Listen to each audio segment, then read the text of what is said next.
Hello! Hello! And welcome to Kirsty and Bryony's Comfort Zone. Welcome, welcome. But it's not just us today.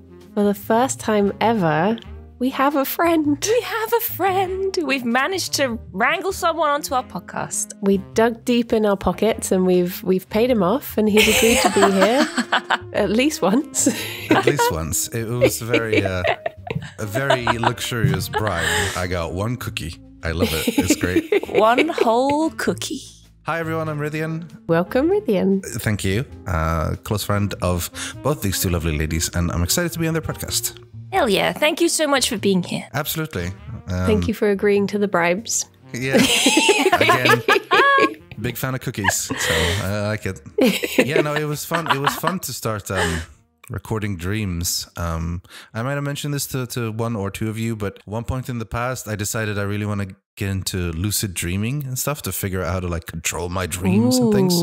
And part of the process of like beginning to learn how to do that was to record and note down your dreams and stuff. So for a while, I was recording down all my dreams and things as well, but nothing really came from that, so I eventually just stopped. But this sort of brought it back to mind again. So that's so cool. Did you ever make any progress with that? Like, did you manage it? Slight. Like there was every now and then like I dreamed something and then I did one of those things. So the thing you do is you train yourself to recognize things that, that's a dream thing. Like you make up a symbol. So like I've decided if I ever see a spinning basketball that is half blue, half yellow, if I see those or if I can imagine them and make them appear in front of me, that means I'm in a dream. Okay. You know? And so then you go around and you're like, blue, yellow basketball. And all of a sudden you see one, it's a dream. And then you sort of have to like stay asleep and not immediately wake up, and then you can sort of make things happen. And yeah, it worked once or twice. It's hard not to wake up when you realize it, but it was cool. It's sort of like this weird border thing between just imagining things, but because you're still sort of under in your dream state, you kind of feel it. It was so fascinating, and I wanted to really get better at it, but for some reason I just stopped doing it, and I've probably lost all the progress I made at this point, but maybe beginning again, who knows. Yeah, that's so cool. If you could have like any, like say you're in a dream and you realize you're in control, what would be your ultimate goal to do in that dream in a keep it PG? We have strict rules here. Well, I would say, I'd fly, but we all know what that means. So, no, but I probably would fly. I think that'd be really cool. Just take off and fly and go to cool places and fly into space and stuff like that. I don't know, like in dreams, you can do whatever you want, right? Your brain just makes up the consequences. So yeah, exactly. Travel to weird places and see weird places. That's so cool. That would have been my answer too. Flying was the first thing that came into my brain. What about you, Bryony? I don't know what this says about me. The first thing that came into my mind was like, I would meet an elephant. Because I probably won't really meet an elephant. But I imagine it would be really nice to meet one. But I could fly to meet one. You can meet an elephant in real life, Brian. That's actually possible. This is true. If that is something that you want to do so badly, that is the first thing you want to do if you get lucid dreaming. Just go meet an elephant in real life. You could. It's possible. My dreams can come true. They can.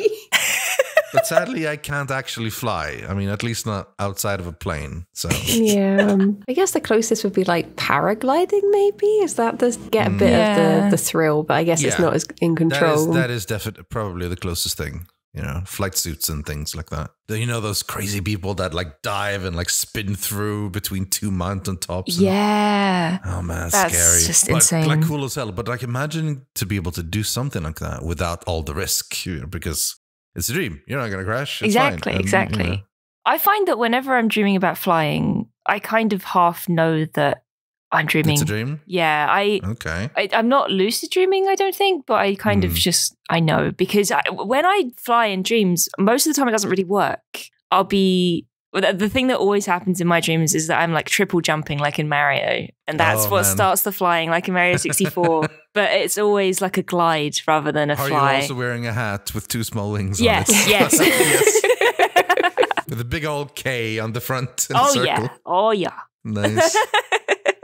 But yeah, I think maybe if I were to properly try and lucid dream. Maybe I could finally fly properly in a dream. But yeah. Like, it took me a while to even get the tiny level of success I did at the point. So it's patience. It's a lot of patience, because mostly it's just, all right, well, it's just normal dreaming again. And then you have to wait a whole day until you can try again. So, but it sounds cool, because it's a realm of possibility, and your brain tricks you into somewhat experiencing things. And if you can decide, you can experience all kinds of crazy things if you want, you know?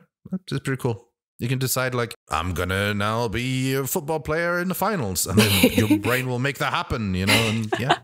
It's cool. It's super cool. You saying about crashing when you're flying in dreams, it reminds me, I had a dream last week that it was starting to get good. It was like quite a good dream. And I was like, oh, this is nice. But I think I was about to oversleep. So I got in this car that was being driven by someone. And then the person literally just swerved left. And we plunged into a river, and I woke up and I was just like, thanks, brain. It's like my brain just went, I'm not coming up with any more dream. Get up now. Come on. I'm done. Just wake up. Yep. Just come on. This is ending right now. This like someone writing a story and then not figuring out where to end it. So like, and then they drove into a car and died, I guess. It's like War of the Worlds. They got a cold, I guess. World is saved. The end. Oh my goodness. Well, Rythian has brought a selection of dreams with him today. Yeah. Which is good, because I haven't had any dreams this week, so you're filling in. Yeah, neither have I. We've had a week off of dreams, but you've carried us. That's good. Well, I brought a couple. I mean, I recorded a whole bunch since you guys told me like what's going on. It's like, all right, I'll start recording. And I have probably about 10, 12. Oh my God. Not all of them are good. And some of them is like 30 seconds long. And then I realized I don't remember anything more. So pause the recording. But most of them, are just random stuff and not that interesting. So I had to try to pick the 3 best ones I had. And it's up to you how many you want to listen to. But in one of them, you guys are actually in. So that might be something we should listen to. Definitely. Out of interest, do you remember your dreams quite a lot? Or did you find that trying to think about recording them made you remember them more? I remember my dreams for approximately 20 seconds after I wake up. Then they are gone entirely. So being able to roll over, reach for phone, press record, and talk immediately is the only way any of these stayed in my brain at all. Because they go away immediately. So we have very exclusive content here. We do. Yeah, exactly.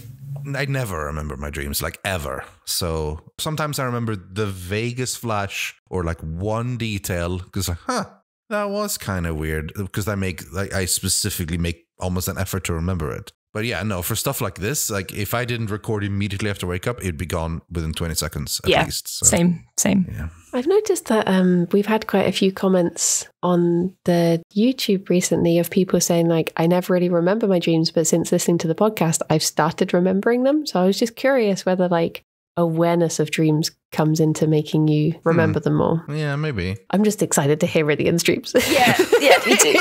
Okay. Enough chit chat. Let's get down to this. Let's do it. Are we listening to number 1 then? Yes, let's do it. Okay, number 1. Okay. Go ahead, do a countdown. Okay, 3, 2, 1. I was watching an episode of a TV show. It was a mix of Wario from Super Mario and Gizmo Quack, the DuckTales character, or whatever was going on. And I watched it all, and it was all right. It was Wario and Gizmo Quack stopping some sort of other money-hungry evil guy who hired mercenaries or was a mercenary or something, and in the final battle, he became his own Gizmo Quack, like a mercenary Gizmo Quack, and they had a big battle and stuff, and it was pretty cool for a cartoon.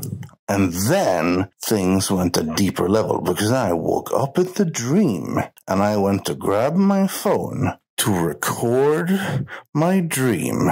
And I sat there and I started to record my dream on my phone. But there were people around me, like Yogg's people, like Daltos and Duncan and stuff. So they were in the background. So I apologized to recording for oh yeah, you might hear people in the background. At some point, Duncan just sort of leaned over the wall next to me. Apparently we were in these sort of cubicles sleeping. And he was like, Rythian, what episode was it? Rythian, just like asking questions while I was recording, and yeah, that was about this one. So that was like a couple of layers deep, I guess. In fact, when I woke up now, it took me a while to realize that, oh, I still have to record this one as well. All right. That's probably the coolest one so far. God, I sound like such an idiot. Oh my God. It's amazing. Yeah, so this must have been, I think, the 5th or 6th stream I was recording. Apparently at that point, my brain was already, oh yeah, and then after your dream, you record. So let's play that up for you. So yeah, I had a dream about an episode, woke up, went to record it, and then realized after a while, oh, this is another dream. That's so and then funny. I woke up again. So. The fact that everyone was around you while you were trying to record it really reminds me it's really of... annoying. It's just so funny. It reminds me of our Discord calls, like, together, just hanging out. Like, Yeah. when people are complaining about being able to hear people in the background and making noises. It's like, you need to use push to talk to record your dream. Yeah, probably. Yeah. Oh my gosh. So, dream expert, what does this mean? What does this mean? Yes, what does this mean? I mean, I guess I would say that it's probably like, because this will be like, I guess, the first time that other people have really heard your dreams in this way. Yeah. So I guess it's probably just that you were like, oh, people are going to know. And it's like your immediate peers and how they're going to react and that sort of thing. Mm-hmm. And Maybe. I wonder if it's that. Whereas I have to look up who Gizmo Quack is because I have no idea who Gizmo Quack is. Gizmo Quack, I think he's mainly from Darkwing Duck. I think he's from mostly. So, do you know the Inventor Duck, whatever he's called? I've never seen DuckTales. No, I never watched DuckTales either. Oh my God. So, fun fact, in the Swedish version of DuckTales, the Inventor Duck has my name, is my first name. So he's called like Inventor Uppfinnar-Jocke or Inventor Joachim, basically. Yeah. So that's cool. But then he invents this like super suit, like it's a cyborg thing. Oh, well, not a cyborg because you're still just a duck inside of it, but you have like machines and powers, and you're a superhero. And he has decided for one person to do it, and there's like a code word he's figured out that, this code word, you will only the person who knows the code word will say it. And then some random duck lawyer, I think, just happens to say that code word randomly. That's just a thing he says. And so then he becomes the new Gizmo Quack. That's all the details I really remember. But yeah, anyway. So he was in it, and Wario was in it from Super Mario, and that was an episode of its own. Me just like watching cartoons or something. But yeah, amazing. But the interesting part is the double layer, I guess. I wonder, were you nervous at all about having to record your dreams? Not really. Maybe subconsciously I was. Hence this, but What about talking to us? We're very intimidating. Yeah, we are very intimidating. Yeah, I don't talk to you guys a lot, so it's very, yeah. No, I didn't feel, at least on a conscious level, any real nervousness about it. So maybe there was something subconscious, like, oh man, people are gonna listen to you and they're gonna think it's weird.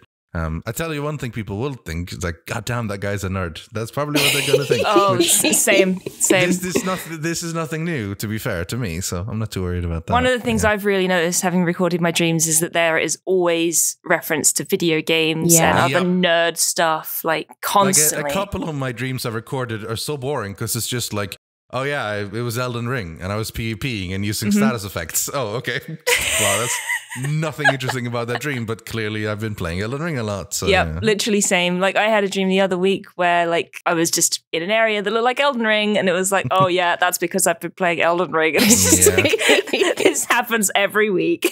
Yeah, pretty much. Oh my gosh, but yeah. So I don't know. Like maybe there's something. I mean, clearly I was dreaming about the upcoming podcast because you told me ahead of time. And in fact, I even thought we were recording this a week earlier when we didn't. So I'd been knowing this was coming up for a while. So I guess like thinking about dreams, thinking about recording dreams, it came out in the actual dream because that's how brains work, really. Exactly. Another thing that jumped out at me was the fact that you were sitting in a cubicle with everyone around you. And or possibly lying, I guess, because I had just woken up. So yeah, but it was in some sort of squared area. I think when Duncan was asking, I think he was like looking up over the wall on the other side. That made me think. Have you been watching Severance? Yes, I have. Do you think that might have had a contribution there? It may, but in my mind, what I remember, it looked very different to the Severance cubicles. Really? Okay. It almost had like a more tiled thing with like if you're in like a water palace or whatever they're called, you know, like a bathhouse type thing. Yeah, bathhouse type thing. It was more those type of cubicles, I think, randomly. I mean, everyone was dressed, including me, who had just slept, apparently. But it still had this sort of bathhouse atmosphere. It was strange, honestly. That part made no sense compared to the rest of the dream. But yeah, it was weird. Bryony, what were you going to say about the cartoon segment of the dream? Did you have anything from your book? Oh, no, it was just every time I think of DuckTales, I just think of that Danny Pudi interview where he's just like, Larry, I'm on DuckTales. Yeah. He's got stuck in my head. Oh, that's such a good interview, too. It's like, what do you want for luxury? Oh, good pair of socks. Well, that's on luxury. What's luxury? A private plane? Larry, I'm on DuckTales. Yeah. I haven't really watched a lot of cartoons recently. I mean, I guess like Legacy of Vox Machina and stuff on, but that feels, more adult, I guess, than cartoons. Yeah, not really related. I like cartoons though. I hear new DuckTales is good, but yeah. Yeah, I never watched DuckTales. That one completely passed me by. Everyone seems to have such fond memories of it, and I'm just like, no. Well, especially, I remember back when Twitch Things was a thing, and every time people would be like, oh, yeah, sing DuckTales. And I was like, I've never heard of it. Like, What? You've never heard of the DuckTales theme? Alex was like, you must have heard it. DuckTales, whoa. And I was like, no, I don't know this song. No. You know DuckTales, woo? Exactly the same. No. You haven't heard DuckTales, woo? No, I haven't. No, I'm sorry. I'm glad you're with me, Bryony. There you go. The next podcast, we'll watch through DuckTales, commentator. Yes. Yeah, we're making a side podcast. Yep. I like it. Branching off. DuckTales Zone. DuckTales Just Zone. reviewing every episode of DuckTales. Compare the old show and the new show. It's Perfect. a new concept.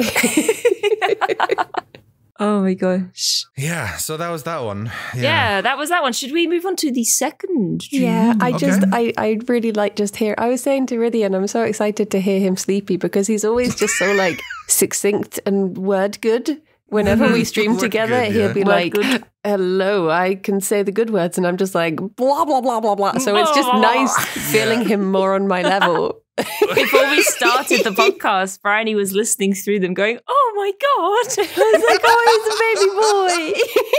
He's so cute. Yeah, well, I apologize for the rambling nature of these. I do feel like sometimes I get hung up on the most random details and talk about them for 20 seconds in the recording. I do the same. I tend to jump back and forwards as well because I forget things and then suddenly remember while I'm recording. I'm like, oh, this also happened.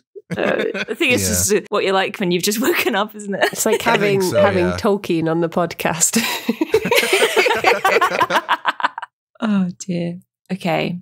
Are we all ready with number 2? I'm ready. Are we through countdown? 3, 2, 1, go. There was a new game that came out from the makers of Dishonored and Prey, Arcane Studios. It was called Carbon Boy. And it was another immersive sim like Dishonored and Prey and the like. It was a sci-fi game. Like it looks kind of similar to like Destiny or Warframe. And I was really excited for it. But apparently their other game that I know they are currently working on, like in real life, called Redfall, had also came out in this stream and it hadn't been that good. So I was a little bit worried about it, but eventually Carbon Boy was on my computer. It's a weird name for a game. And I was sitting down to install it and I was trying to like go into the settings and set up stuff. And all the settings was like they had this thing where they were like tracking video RAM and an estimated temperature of the graphics card when it was all done. So I was like clicking in. So by start, it was like auto detect. And it had chosen like the weakest options, like mobile renderer, low texture quality, no shadows. And I was like, what? No, come on. I've got a good computer. I'm going to kick it into full. So I kicked it into like a high-end desktop renderer and shadows, and I just went higher and higher in like requirements until it hit 80 degrees temperature. And I got like a warning, you have not hit 80. This is probably going to overheat your computer when you play it. And I was like, what? No. I was sad because I was like, damn, this can't be right. I've got a new computer. What am I supposed to do? And I was like, do I have to click medium? So I tabbed out and I went to check the Reddit. I tried to find Carbon Boy Reddit, and there was barely a Reddit. And most of the Reddit was called Opera 4. And in my mind, like, Opera was like a Ubisoft Rainbow Six thing or something. So I was like reading around there on the subreddit. There was like barely any posts, and I couldn't find any sort of performance guide or anything. So I was real sad. I was going to tab in and I was going to start playing it again. And then I woke up. But now I'm sad that there's no game called Carbon Boy, because it sounded like it was going to be a fun game. And now I was like, oh, what if Redfall sucks like the dream? Oh, well. This That's amazing. This is the fucking nerdiest dream I've ever had. Like, it's not even playing a game. It's loading up a game, messing around with the settings, being worried that it's too high, tabbing out to go check a performance guide on Reddit. Oh my god. And being mad that there's no performance guide. I think, honestly, if the game hadn't been called Carbon Boy, I wouldn't have brought this dream. I just love the name Carbon Boy for a game. It's amazing. It sounds like a cutesy indie game, but apparently it wasn't. Apparently it was like a cool game. I like the fact that the file name is Carbon Boy ! As well. Yeah. Carbon Boy! Carbon Boy! Yeah. Oh my god. See, my first thought for this dream was he wishes he was going on Pitch Please instead, doesn't he? I see how this is. Yeah. Oh man. Oh dear. And you never even got to play Carbon Boy in the end. I know. I was just stuck at I haven't even clicked new game. I was still in the settings menu. Amazing. Also, I like that the game warned me, not like, oh, this game might run badly. No, it's like, no, you'll overheat your computer if you play. This is probably me still remembering having like computer issues with like heating and so on in the past. Yeah. Like when power supplies have broken or something, and you know, the panic you get when your computer starts crashing or not working. Yeah. I get so panicked. Yeah. Because it's like, I don't know what's wrong and I don't know how to fix it, and I feel like it's going to cost me all my money to do anything about it. And ultimately, like, it's never really quite that bad. You replace one or two things, or you run a few things. Worst case scenario, well, you get a new computer, which, you know, not great, but, you know, it's something you do anyway, like every 6 or 7 years. So, but, it'd be at the worth time, it I was to just be able to play panicking. Carbon Boy, though. It's true. Yeah, I think so. I remember when I was at university and I was writing my dissertation on my laptop, and all of a sudden the screen just went blank. Oh, and I hadn't saved it, and I panicked. And my gut reaction was, because this was about like 6 in the morning or something, because I was also doing a project on insomnia. So I was staying up at all hours taking weird photos. And I remember I just closed my laptop. All of a sudden it felt like my stomach released every bit of acid it had, because I went into pure panic. Oh, no. So I was like bent over double with this laptop, and I was like, I'm going to go home to mother. And I just got on the train for like 2.5 hours, and I turned up at my parents' house just like, my laptop's broken and I don't know what to do. Oh my And God. it turned out it was just the monitor, and then we just plugged one of their monitors in and I could still type it. Oh, but that God. panic, that Oh my sheer God. like, oh, what do I do now? Yeah, it is so scary. Like, in this case, it was a whole dissertation, so it's a bit more than just a computer shutting down, except, you know, I don't have that much valuable stuff on the computer. But I remember finding something similar when my phone all of a sudden just was black out and wouldn't start, and I was like, this can't be right. It should have battery. What the hell is going on? And I'm like, oh God, all my authenticator stuff is on there. I've got 2-step authentication for like everything. I've got this there. I've got thing. What about I need to actually phone people? There's a package coming. I'm going to need the text message thing code. It's like, it turns out that for some reason the battery had just gone out, so I could just charge it. So it was fine. But just on like a micro scale from your thing, when the technology you rely on every day just shuts down, you're like, oh my God, what do I do? It is a level of panic. Yeah. Maybe that's sort of, it was, this case, it was just, you can't run this game looking as pretty as you want it to, I guess, which also I guess is an annoying thing. Like if you get a new computer, which I think in my dream I had the computer I have now, and I'd be like, I should be able to play everything on really high. And then if you can't, you get annoyed. You feel like you've been ripped off. Like I should be able to. I paid a lot of money for this graphics card. See, I feel this is where you and I differ, because I will literally load a game, not look at the settings, and just go straight in. This is how I end up playing. What was Rocket League. Rocket League with 24 FPS. Oh yeah, 24. Just like I never check any of that stuff. But the point is, I would have been playing Carbon Boy all night. Yeah, while I was sitting there messing with the settings. It would have looked like a potato, but it would have been playing. It would have been Carbon Boy, yeah. And in the end, that means you win. You have the Carbon Boy experience. Who's the real winner here? Yeah. No, but that's how I'm in real life as well. Like I load up a game, it's like, new game.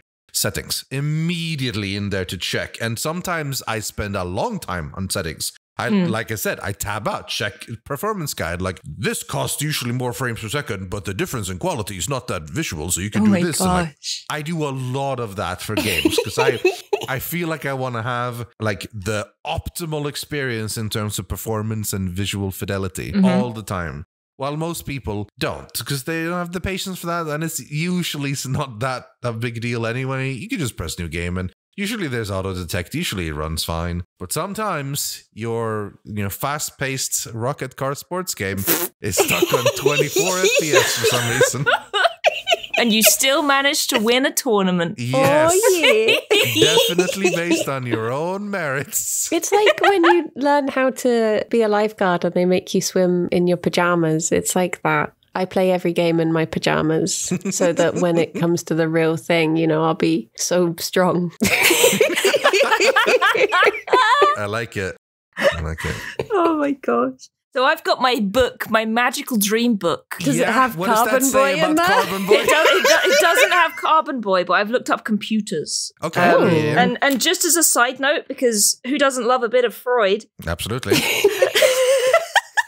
Rythian, what do you want to do to your computer? Keyboards and replace typewriters. Not that this is relevant, but keyboards have replaced typewriters and are, along with slots for floppy disks, CD-ROMs, and DVDs, Freudian symbols of female sexuality. So next time anybody dreams of CD-ROMs, just bear that in mind. Rythian. Wow. So basically, I mean, Freud thinks everything means sex, of course. Sometimes a cigar is just a cigar, is what I'm saying. But no, I did find a part in here that maybe somewhere. Well, no, none of it's really relevant because it's all down to personal experience. But this says that computers are symbols of the brain and your thinking processes. Therefore, computer malfunctions or problems may suggest errors in thinking, faulty logic, or distortions in the way you're approaching a current issue. Pay attention to your response in the dream, as it may provide a clue as to how you can tackle real-life problems. Go on Reddit. So, go on Reddit. Yeah, exactly.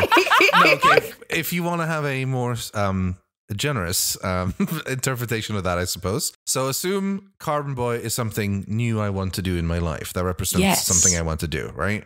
And for some reason, it's not going as well as I want to, right? I'm going to prepare to do it, but it's not working the way I want to. Perhaps it's like a physical thing, and I want to like do physical exercise, and it's not going as well as I want to, or something. And I'm trying to figure out, like, rather than just doing it while doing it badly. This is actually starting to sound spookily accurate at this point, but rather than just doing it and doing it badly or like with low levels of success, I stop and I try to research and figure out and seek ways to make it be smooth and easy from the very, very first going, so that everything will be tip-top #1. Not that video games, if you start it running badly, it will gradually start run better or look better. But, maybe in my brain it would. Maybe if I'm thinking of it as the brain or something else. So maybe that's it. Maybe like there's something I want to do or something I feel like I should do physically or mentally. And if it's tough, I'm thinking more about how to make it not tough rather than just do it and actually experiencing it. Yeah. That could be something. I think that is quite a common thing. Sort of like, the fear of the blank page, the first blank page of a notebook, and you don't want to spoil it and you want to get prepared before you do it. Immediately. Yeah. Yeah. It's like I have a friend who, it's been over a year now at least, and he's wanted to try streaming, and I'm like, oh, you should do it. And he's like, oh, no, I should get a new computer first. Got the new computer. And then he was like, I should get a really good mic first. Now I should get this better webcam. And I'm like, just do it. Like, you have to throw yourself in at some point, sort of thing. It's the same thing for writing, which is something I actually went to school for and stuff, that you often feel like you have to have your entire story planned out ahead of time. You need to know what to do. You need to make sure that you're 100% happy with all the characters, all their characters' names and their motivations before you even start writing. Well, the real solution is sit down, start writing. Because you can always change later. Like, first drafts are always garbage, so just write. Yeah. There is, in the month of November, there is sort of a movement called NaNoWriMo, National Novel Writing Month, which is literally based around that idea. The idea is like, sit down and write. And if you write 50,000 words in the month of November, you succeed. And hooray, you can buy a shirt that says I did NaNoWriMo or whatever. And generally, the books are crap, particularly because almost all of them are first drafts. And particularly because some people make sure to never use contractions so that they get are not instead of aren't. But in the end, it's helpful because it gets you to actually sit down and write and get it done. And if you eventually, when it's all done and you're looking at 50,000 words of crap, think, there's something good in there. I did get something. And like, maybe I fix up the twist in Act 2 and maybe trim the fat in Act 3. This could be something. And then maybe you have something. Because at least you've written something. Because the biggest problem a lot of writers have, and this includes me, is that you actually don't write. You just think about writing. And then every now and then you have an idea and you do a tiny little bit of it and then you stop. Yeah. Really, if you want to do it and do it well, you just have to write a lot. The people that are really successful, most of the time they just write a ton because that's what you do. If you want to, you have to. Well, it's like there's a really interesting collection of essays by Philip Pullman called Demon Voices, where he writes about this and he says things like, even when he doesn't really feel like he has something, he goes to his desk because his logic is like, if your muse is going to find you, they need to know where to find you. And if you're at your desk, that's where they know to find you, sort of thing. So he's that same of like, he just writes and then eventually something strikes. Something good comes, yeah. Oh, well, it's also the fact that like you can sort of trick your brain into doing things. So if you just go to sit at the same place you usually sit and you start doing the same typing motions as you usually do, eventually the brain will like, oh yeah, all right, I know, okay, we're getting into this. Let's do some writing. You sort of tell your brain like, okay, we're in writing mode now. I mean, righteous blocks are always going to remain righteous block, and they're always a problem, and everyone has different solutions on how to get around them. But this isn't a writing podcast as much as I think it could be. I could talk about it a lot. I've got multiple courses in it, but yeah. It's great how you managed to draw so much from that one interpretation of the dream, though. Honestly, that literally just came from your book, though. Thinking of computers as brains, and all right, well, I mean, that makes something of a sense then, struggling with getting settings. So yeah, I think that's what I do love about dreams, because sometimes it feels like it's just your brain being like, okay, we've got a problem here, but let me put it in ways you'll understand, sort of thing. And you're like, oh yeah, it was about that. Yeah, exactly. The one thing I've really noticed from us recording our dreams and sort of telling each other is a lot of the time our sort of worries and frustrations of the time are presenting themselves in the dream, but just in different ways. So I'll have stress dreams about school when I'm stressed about something else. Yeah. And Bryony will dream about her bunnies being in trouble and stuff like that. And that way we sort of know oh, there's something that we're worrying about. And yeah, it's not always just obvious, but I think a lot of the time dreams are sort of a way for your brain to sort of vent their frustrations. Yeah, I think so. Which is really interesting. Yeah, I've always been I've always sort of been of the thought mind that dreams are mostly just dreams. The brain is thinking about whatever you're thinking about, and it's just going through it to flush out the system to let's process those leftover things. I don't always think there's a lot of deeper meaning in dreams. But I do think like there is, like we mentioned, like, okay, this is what you subconsciously and somewhat consciously are thinking and stressing about. And that it comes out now in dream in a bit of a more weird visual form. This is an indication that, all right, well, I mean, part of your brain definitely is still thinking about this. And I think that's valuable in terms of dreams, more so than, yes, you saw a blue house. The blue house means you long for your mother's embrace, long for as a child, you know? Exactly. Yeah. Freud again. Exactly. It's always Freud. Always Freud. Yeah. Yeah, no, definitely. I think, well, they don't have like meanings that can be applied to everyone. Sometimes there is a deeper meaning on a personal level there, I think. Yeah. Which is super interesting. Yeah. Yeah, and I think in general it's good to be like in tune with your brain. Does that make sense? Like, yeah, I guess, yeah. Just taking time to think like, oh, am I feeling this? Is there something I need to think about more? Maybe like, yeah. Because I think that is something that, and I know I'm definitely guilty of this, I don't often. I just move forward instead, rather than stop and think about, what am I actually feeling? How do I think about this? Do I have any worries? Should I try to do something about those worries? Because my brain has in the past shown it's a huge talent for being able to ignore stuff that is scary. Yeah. Or like, you know, anything that makes me feel sad or worried. Just like, just don't think about it. Just don't think about it. Instead of worrying the fact that you dropped out of school and you don't have a job and you live with your parents, just play WoW instead. Think about WoW. That's way better. Like, yeah, your life is going to shit. You're gaining weight. You got no money and things are bad. But hey, you might get that sword tonight. That'd be pretty cool. just to bring up an example out of completely nowhere that definitely has nothing to do with me or anything. But so that's my brain, at least, very much just like, okay, let's just not think about stuff that is dangerous and spooky and scary that might mean something. Just ignore it and think about other stuff instead. Just compartmentalize it, put it in a closet, and don't look at it, because that way you don't need to clean it up or deal with it. It's just over there and we don't think about it. But it is healthy to clean out your closet sometimes. I'm bad for like, I'll feel like I'm okay, and then all of a sudden I'll be like, I don't know, taking biscuits out of a packet and one of them breaks, and I'll be like, oh my gosh, why did this happen? I'm like, no. oh, what did you know? I'm really stressed. Look at that. Just the smallest thing. And I just won't have realized until one thing happens. And Alex is like, are you okay? And I'm like, well, it's just this and this and this. And yeah. Mm-hmm. So, not the Alex biscuits' is like, fault. so it wasn't just the biscuits then? No. No. Yeah. Yeah, I'm definitely guilty of that too. I find if you get into a rhythm just in your day-to-day life, like, you know, get up, go on the PC, stream, do your job, go to bed. And it's always sort of at that time before bed that things start to culminate and your brain starts to think, oh, all of these horrible things. And then I guess that carries over into dreams too. Like, probably. I think we're all very guilty of it.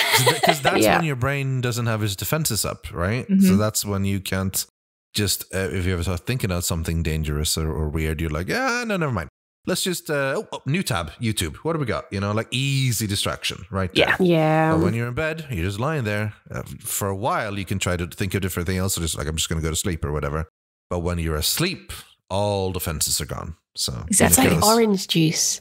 Like when you leave orange juice to settle and all the bits go to the bottom, it's like the bits of your brain that are the things, they settle at the bottom and you have to look at them.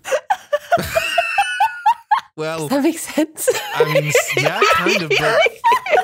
But when you're in the day and you're moving and it's swishing around, so it's all mixed up. So I mean, yeah, kind of. Yeah. I actually see where you're coming from here, what you mean, but I'm not sure exactly what the pulps represent. Do the pulps represent serious bad thoughts? Okay. But then that still implies that when they're walking around, they're in there somewhere. They're in there, but they're smushed in so you can't see because it's all mixed up. They're moving around, getting mixed up in the rest of the I have an A-level in psychology. Well, I mean, there's a point to your orange juice, so yeah. I should write one of these books. I can do this. You should. Yeah. The brain is like orange juice. If you let it sit, all the pulp is at the bottom. Fantastic. Oh my god. This is the dream I am most excited for, Yes, but just me because too. we're in it. Okay. Well, I guess let's listen. This is the longest one too, so warning to people. This is like almost 5 minutes long. Oh, that's right. Yeah. Okay. 3, 2, 1. Hello. So apparently, I was a huge group DM for like a bunch of people. I was in like a big study hall, and a lot of people were there with me, and I was like standing up as if I was a teacher, and I was gonna we were gonna make characters. That's what we were gonna do. So I was bringing up all the stuff there, and there was also something with a stove. There was something with a stove, an oven or a stove at the same time that was connected to this. So it was like half home ec class and half D&D class somehow. And you two were like my teacher's assistants, and so we were going to start doing the thing, and I was like, all right, let's get it going. If you two can please start it. And like, sure thing. And then you went to like pull on the little, something you're supposed to like press in, because my stove at home is like a gas stove. So you have to press it, and you flip it before you like light the fire thing. You did something similar with this one, but instead you just pulled it out and broke it entirely. Well, not broke it, but at least somewhat broke it. And then there was something at the top that didn't go the right way either. I can't remember what happened to that one. I mostly focused on the thing that actually broke. So then it was like, wait, no, what are you doing? No, that's not how you're doing it. No. And you're like, oh no. And so I had to take a break, like a recess or something for the class for like 5 minutes while I fixed it. And then I called everyone back. Then we went ahead after I told people, and apparently I was like, I have shown you once. This is not how we do it. Remember, I told you how to. So then it like started, and then it started like rotating, and it was like like a rotating can that had the components in it of D&D.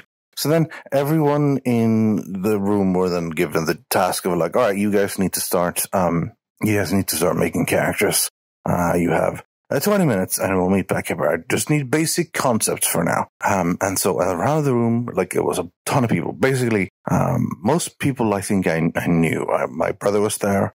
Like I think generally people, like as always, some people I went to school with were there.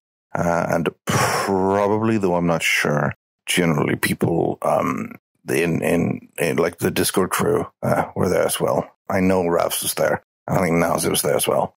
And so they were going to go off and make characters. And I went to check on the character creation book, or the player's handbook, or the DM's guide or whatever, and looking through all the races and stuff. And so there was 20 minutes for people to finish the characters. And I think that's kind of where it just tapered out. Like I was like, all right, now I'm waiting for people to make their characters. I know that I was looking through a list of races and classes, and they were all mixed for some reason in a list. Like it wasn't like, so that you could see like elf right next to barbarian or whatever. And I was like reading through, and it was like a really long list. I remember scrolling, like I had to like scroll down to see it, like all of it. And I was like, damn, they've really expanded the options. I never got to the end part of what happened from there, because then I woke up by the alarm. So the most exciting dream ended, because I want to know what happened with my D&D class with everyone. And I bet you people would have had weird characters, and there would have been weird rules for it. Oh my god. You're right. What was I? So immediately, the stove and oven thing, that's your fault, Kirsty. Me? Because you did a cooking stream that I watched a little bit of. And particularly, one part I watched was you trying to open a can with your can opener. And that was apparently part of the D&D I was opening via a can or something. That's part of it. That's amazing. So I figured out that's the connection to that. Why all of a sudden it was home ec. No way. Otherwise, I think the reason a bunch of people were there for D&D is because, well, I love D&D and I've been thinking about D&D. And particularly, my current campaign is heading towards an end. So there's always talk of a new campaign starting. So obviously, like, the idea of new campaign starting is on my mind. And that's probably why Ravs and Elsie were there. But also, I noticed I said, as always, the people, and this is true, people I went to school with, like, from the years between, like, 12 to 15 or whatever, or like 7 to 15, 16, really. A lot of those people are in my dreams still to this day, all the time. I run into them. Yeah. They look exactly the same, but, like, I guess larger, I guess. I haven't talked to them for 20 plus years, well, most of them, but they're still in there all the time. Yeah. And I usually I live in the same house I lived in when I was a kid as well. Those are, I guess, the strongest memories I have. Yeah. So you guys were helping me, I guess, again, because I knew I was doing something with you too. So I guess you were part of it and you were helping me do it. But then you screwed up something. I was going to say, it doesn't sound like we're helping. So I described it very badly because I was newly awoken. But yeah, so the knobs you turn on a stove to like increase or decrease the heat, that's what you basically pulled on and like ripped off the oven entirely. Which one of us was it? Probably me. I think it was Bryony, actually. Oh, good. I think it was Bryony. I remember you just standing there holding it and looking around panicked. Just like with it in your hand. That sounds about right. That does sound accurate. And yeah, and so I had to stop the class, apparently, to fix it somehow. I don't know how I fixed it. That part was just skipped ahead, I think, in the dream. I just fixed it, I guess. It's like the show went on commercial and came back and it was fixed or something. That is amazing. But it was the whole, we're going to make characters. And the book had all of the lists like sorted in alphabetical order, but races were mixed in with classes, which I remember being really annoyed at. But at the same time, I was like, damn, there's so much stuff. I don't know if that's because I'd been looking through a list recently or what, but there was a lot of classes and a lot of races all of a sudden. So, have you had anything in your recent D&D where you've wanted it to go one way and the players have made it go completely different? Because I wonder if that could be what the oven thing represented, of like just chaos. Yeah, I think so. One of the major things recently was they were in the castle of the main evil bad guy, and I had in my mind the idea that they would like travel up this like spiral staircase, and gradually as they traveled, like these candles would like light out of nowhere and they would see these names and it would be this sort of tension building until they got to the very top. Except that didn't happen. They took an entirely different path and walked up a different staircase and then went over a cross on the very top floor and like broke in through the door via magic. And then they were just there already at the very top. So that sort of broke that tension. And instead then they walked down the staircase later on, which had a very different feel at that point when everything lit up, because it's like, we're leaving now, so it's fine. So maybe that is something that is still in mind for how things didn't go as planned. But that is that's D&D in a nutshell. Like, things always happen differently than you imagine, because definitely no plan survives contact with the players. So it reminds me, there was a time when we did this like short campaign that Tom Hazel DM'd, and we got into this like, the very starter town, and it was like, okay, this is the setup, this is where you're heading, or you can go here or here. There's all these different quests, and we spent 3 hours just like talking to the townsfolk and that sort of stuff. And then at the end of it, I was like, so did it go how you thought it was going to go? And he was like, I literally thought you were going to leave straight away. I had planned nothing for you guys just sitting in the pub chatting for 3 hours. You're like, oh. But you couldn't tell. He did a really good job of it. We made friends. It was really nice. Yeah. As a DM, you have to be ready for that stuff. Sometimes people are interested in the weirdest things. And you just have to, all right, putting on my improv hat. Here we go, you know. Exactly. Work on base information. Quickly Google up some name generators on the side. Just so you know. That's honestly, I think, if I find the hardest part is like figuring out a name that I haven't already used 50,000 times. So. I find that I write lists of names for NPCs at the start of every campaign, and I never use them. I always just end up pulling random names out of my butt. Yeah. They're always dumb. Well, this is Dave McGoblin here. Suddenly he's the party favourite and you need to come up with an entire backstory for him. That happens so often. You have all these cool things planned they're going to meet eventually, but no, it's little Mego from the Goblin Cave. He's the one they all like. We're going to redeem him. We're going to give him a job in the village. He's going to be the town guard from now on. Oh my God. Oh dear. I also love the fact that we were there sabotaging everything. You were trying to help. Like, you were being helpful. It just, things didn't go so well when you touched the D&D oven. That way, I guess. That's the thing. That's fine. We could fix it. And the fact that it was a D&D oven, people were cooking up their characters. Yes, they were cooking up their characters. I gave them such a long time to make the very basic concept too. There must have been at least 15, 20 people in the class, if nothing else. Like, I remember the exact study hall, what it looked like. It was the go-to big area when I was a kid where I lived, where people had their discotheques there. I took chess club there, not chess club, well, like after school chess club thing there. There were often big meetings held there. There's like this go-to big hall you could hire for different events. And that was apparently where this D&D class was happening as well.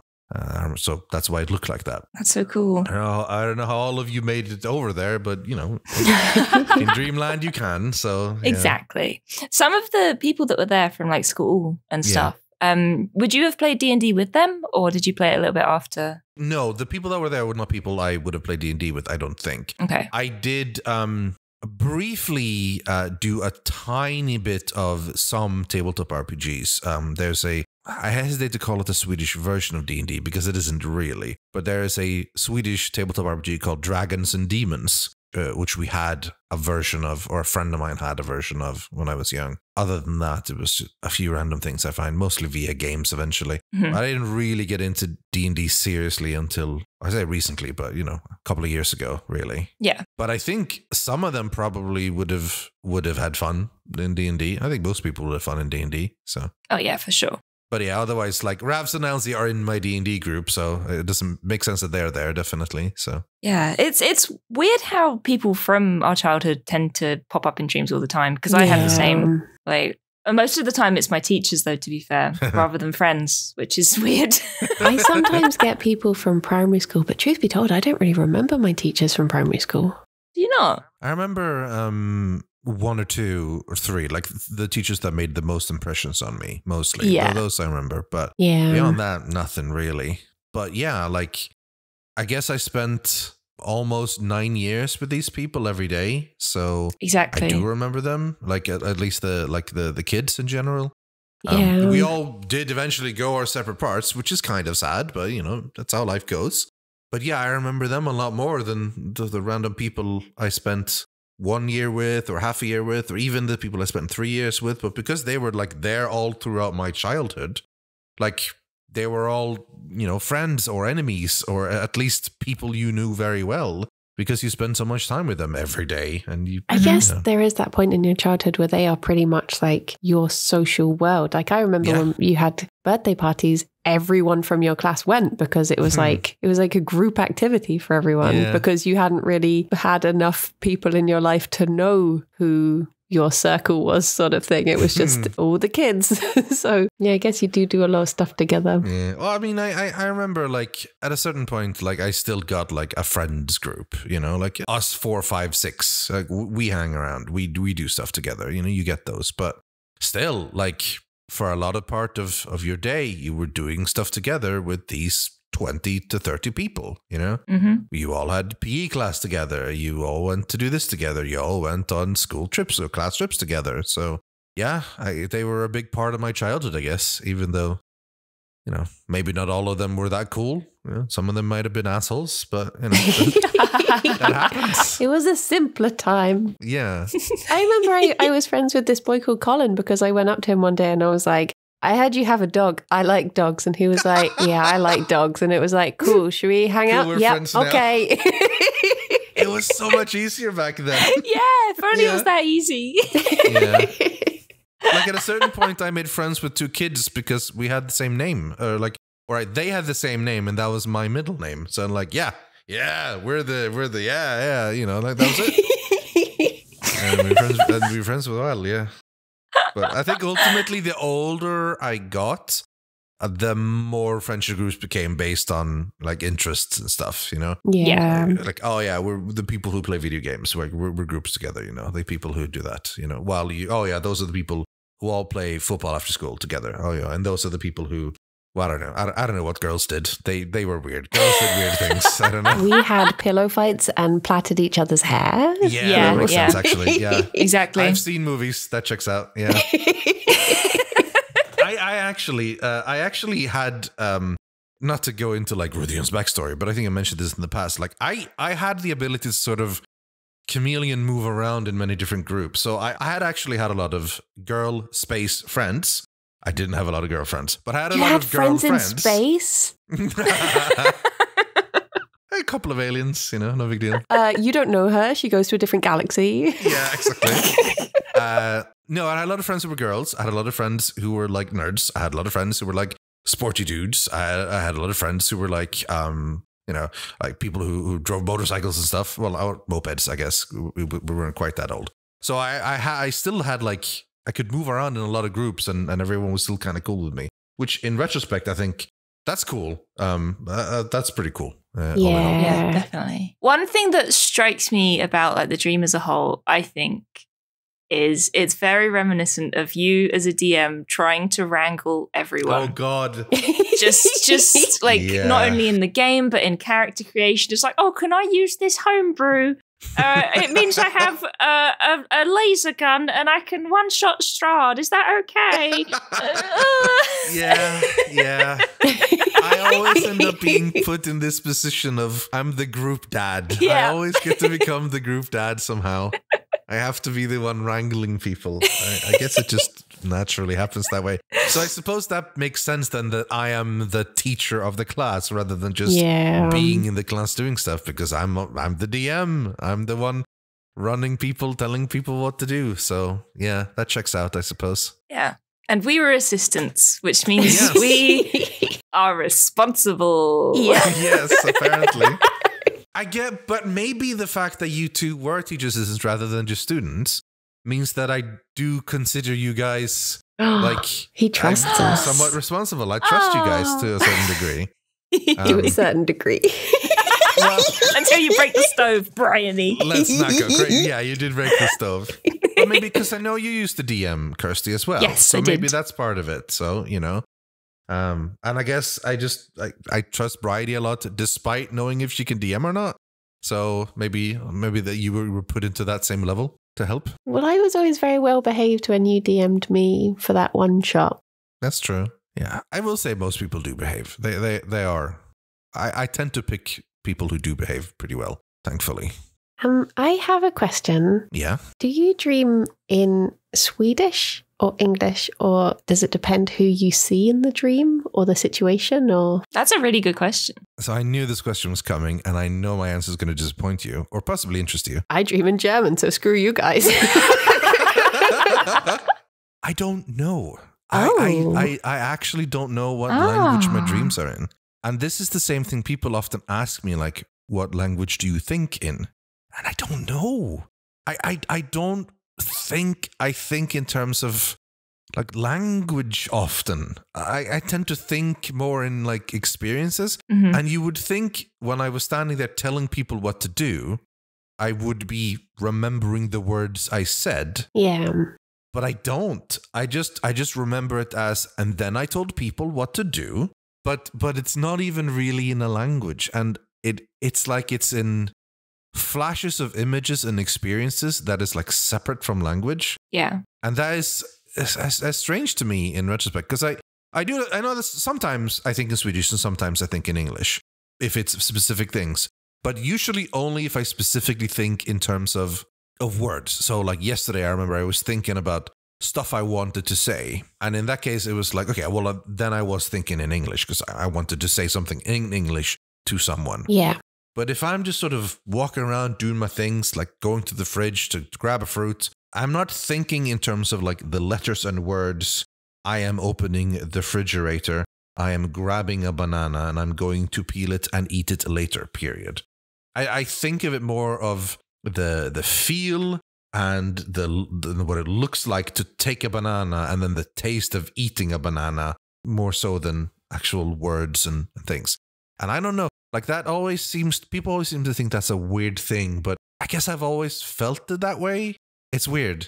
I think sometimes I think the easiest cop-out answer would be both. Yeah. But mostly it's actually neither, which I think is kind of interesting. See, I can sort of understand that because it's like recently Kirsty had a dream in first person and it made me think, do I dream in first or third person? And I couldn't, I don't know. Yeah. Because like you say, you just remember what happened. I remember that it happened more so than remembering exactly how it all looked. And especially for me, is like, even though I have very vivid dreams, I then can't picture them when I wake up. So I don't know. Yeah. But as for voice in the head, oh my gosh, mine is just constantly like blah, blah, blah, blah, blah. Yeah. I was going to say, I do have like an internal monologue. Yeah. Do you guys have a very clear internal monologue? Yes. Who speaks with you in clear voice? I don't think I really have that. Obviously, I think and I imagine things and that sort of thing. But it's rare that I can hear like a running voice in my head. I think it's kind of interesting. Yeah, I think it can depend. Like sometimes like quick thoughts will be just like a feeling.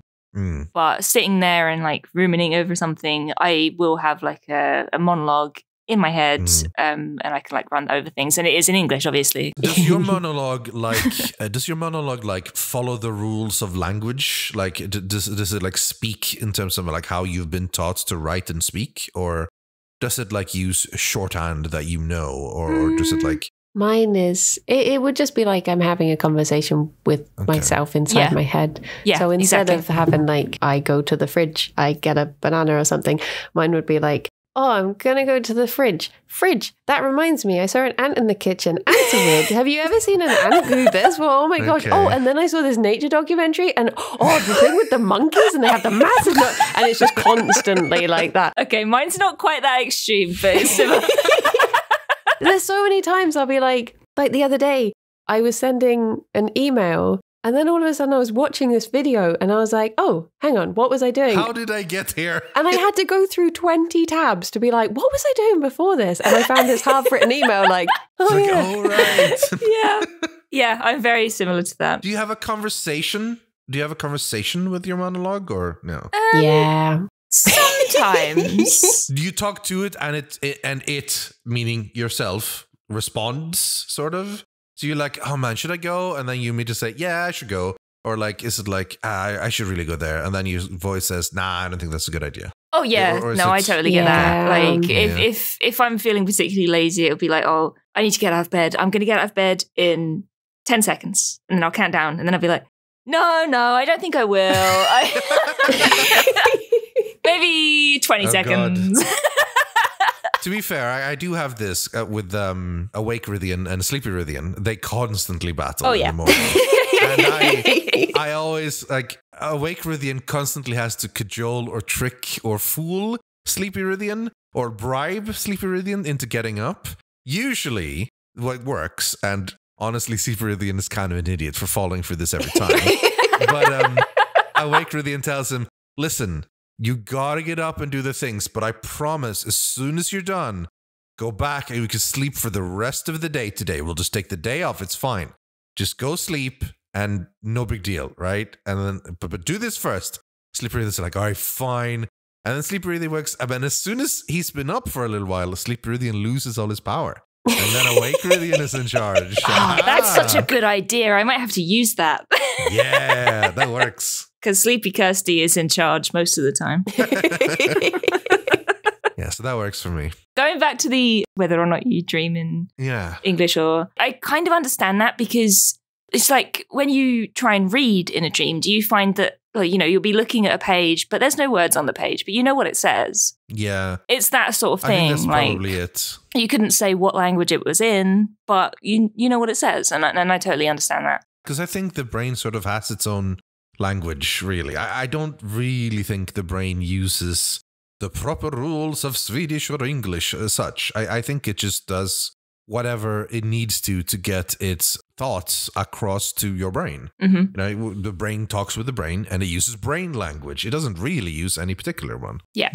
So when the idea is like, oh yeah, and then you look in a book and you see all the races and classes mixed up, it just gives you that across as a concept rather than literally like bothering to show you a picture that your brain eyes look at and see, oh yeah, they've put Asimar right next to Alchemist, you know, or something like that. Yeah. So I think part of this entire thing is that the dreams I've always thought of dreams as like, that's where the brain sort of just flushes out the system and processes whatever random thoughts you had left over and thinks a bit while you're sleeping anyway. It just goes through some of that to like reorganize it, put it there, handle it, sort it, and just deal with it. So dreams, in my mind, has always sort of been a little bit of an after effect of like, so you've done a lot of weird stuff and your brain is doing a lot of crazy things. Like if you want to take a little bit of a look about what's going on in your brain, the dreams is how you can sort of see what's happening, of what's happening in the background, you know? And like, yeah, okay, that makes sense. I don't think there's a ton of meaning to it or like, oh, this means this. But it is a good indication of the kind of stuff your brain is worrying about and thinking about and dealing with subconsciously. I think that is basically what dreams are. It's a very personal thing, for sure. Nice. Well, we got through 3 Rythian dreams. We did, and they were wonderful. Thank you so much for joining us. It's been really lovely. It's been so nice. Thank you so much. Well, thank you very much for inviting me on. That was pretty fun to talk. That's good times. Hell yeah. And we got to hear Sleepy Rythian. We did. Yeah, you did. You can hear a lot of him because he rambles a lot, Sleepy Rythian, honestly. Oh, dear. Well, thank you so much, everybody, for listening. I hope you've enjoyed having Rythian here. Special guest. Special guests. Featuring feet.Rythian. They're going to be calling out for more Rythian. We're not going to be enough anymore. What have we done? This is a mistake. Oh, no. Well, I'll always be proud and honored to be the first guest on Comfort Zone. That's pretty cool. Oh, yeah. Perfect. Well, thank you, everyone. Bye-bye for now. Yes, bye-bye for now. Bye-bye.